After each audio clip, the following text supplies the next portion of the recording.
जय माता दी। आप सभी को नवरात्रों के इस पावन पर्व की हार्दिक शुभकामनाएं। माता रानी सदैव आपकी रक्षा करे। साल 2025 में 22 सितंबर दिन सोमवार से शारदीय नवरात्रि प्रारंभ हो चुकी है। इन 9 दिनों में विधि विधान से हम सभी माँ दुर्गा की पूजा आराधना करते हैं और इसलिए यह 9 दिनों का पर्व बहुत ही शुभ माना जाता है।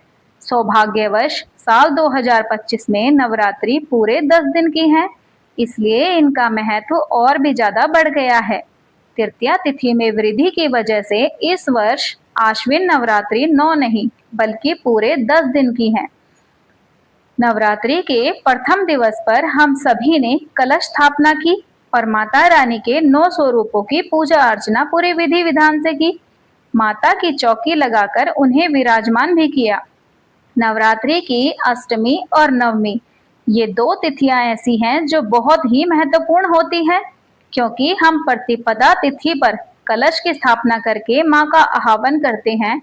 उसी प्रकार से अष्टमी और नवमी पर कन्या पूजन करते हैं, हवन करते हैं और फिर कलश का विसर्जन करते हैं।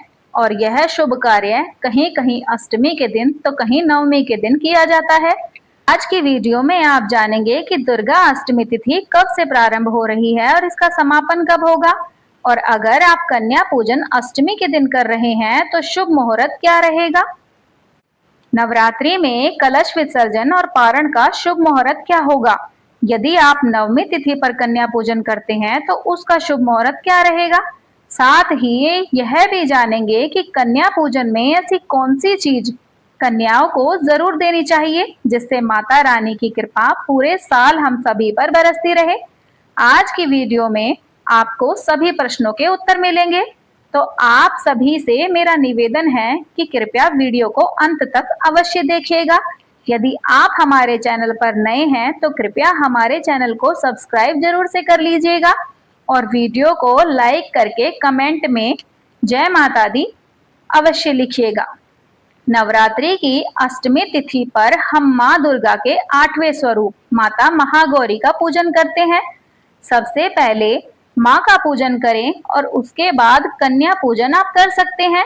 ऐसे में यदि बात करें अष्टमी तिथि के प्रारंभ होने की और यह कब समाप्त होगी, तो देखिए अष्टमी तिथि का प्रारंभ हो रहा है 29 सितंबर को शाम 4:31 पर और अष्टमी तिथि का समापन होगा 30 सितंबर को शाम 6:06 पर। तो ऐसे में 30 सितंबर 2025 को दुर्गा अष्टमी मनाई जाएगी और 1 अक्टूबर को महानवमी मनाई जाएगी और 2 अक्टूबर 2025 को विजयदशमी अर्थात दशहरा मनाया जाएगा।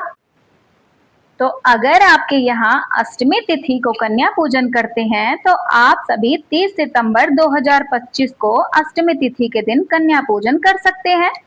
यदि बात करें शुभ मुहूर्त की तो देखिए माता तो सिर्फ भाव और प्रेम की भूखी है। नवरात्रों में हर भक्त की यही कामना होती है कि वो मैया को प्रसन्न कर उनकी कृपा पाए। कन्या पूजन के ब्रह्म मुहूर्त और अभिजीत मुहूर्त दोनों ही शुभ मुहूर्त होते हैं जिसमें आप खुशी खुशी कन्या पूजन कर सकते हैं। महाअष्टमी पर कन्या पूजन का पहला मुहूर्त सुबह 5:01 से लेकर 6:31 तक है। दूसरा मुहूर्त सुबह 10:41 से दोपहर 12:11 तक है। आप अभिजीत मुहूर्त में भी कन्या पूजन कर सकते हैं। इसके अलावा जो भक्तजन 2 व्रत करते हैं जैसे प्रतिपदा और सप्तमी तिथि को, वे भी महाअष्टमी के दिन कन्या पूजन कर सकते हैं। अब बात करते हैं नवमी तिथि की।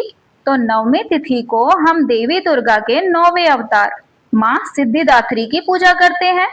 वैदिक पंचांग के अनुसार आश्विन मास के शुक्ल पक्ष की नवमी तिथि का आरंभ 30 सितंबर 2025 को शाम 6:06 से हो रहा है, जिसका समापन 1 अक्टूबर को शाम 7:01 पर होगा। ऐसे में नवमी तिथि पर भी कन्या पूजन के लिए शुभ समय 1 अक्टूबर को सुबह 4:53 से 5:41 और 8:06 से 9:50 तक है। नवमी तिथि नवरात्रि का अंतिम और शुभ दिन माना जाता है, जिसमें देवी के सिद्धिदात्री स्वरूप की पूजा होती है। नवमी तिथि के दिन विशेष रूप से हवन व कन्या पूजन करने से साधक को माँ दुर्गा के सभी 9 रूपों की कृपा प्राप्त होती है। अब बात करते हैं कलश विसर्जन की। तो देखिए, नवरात्रि में कलश विसर्जन दशमी तिथि के दिन किया जाता है। साल 2025 में यह विसर्जन 2 अक्टूबर को होगा। दशमी तिथि 1 अक्टूबर की शाम 7:01 से शुरू होकर 2 अक्टूबर की शाम 7:10 तक रहेगी। ऐसे में उदया तिथि के अनुसार कलश विसर्जन 2 अक्टूबर को किया जाएगा। विसर्जन का शुभ समय सुबह 5:17 से 6:29 तक और अभिजीत मुहूर्त दोपहर 12:04 से 12:51 तक है। विसर्जन के समय कलश पर रखे नारियल को प्रसाद के रूप में बांटना चाहिए। कलश के जल को आम के पत्तों से पूरे घर में छिड़कना चाहिए और बाद में मिट्टी के कलश को नदी या किसी स्वच्छ बहते जल में प्रवाहित कर देना चाहिए।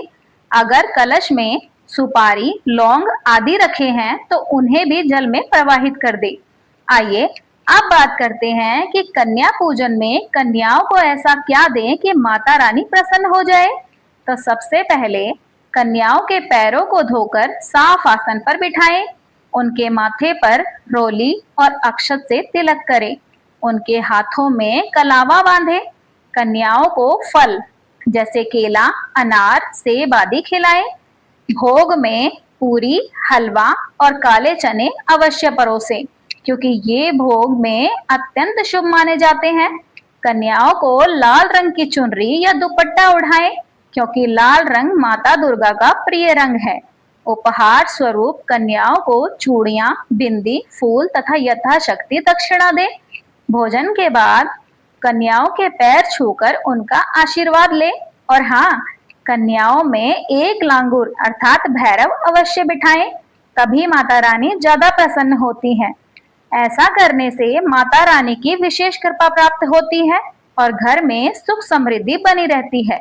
यदि आपको जानकारी अच्छी लगी हो तो कृपया हमारे चैनल को सब्सक्राइब करें, अपने मित्र व परिवारजनों के साथ शेयर करें और लाइक करके कमेंट में जय माता दी अवश्य लिखें। माता रानी आपकी हर मनोकामना पूर्ण करे, यही हमारी कामना है। तो प्रेम से बोलिए जय माता दी।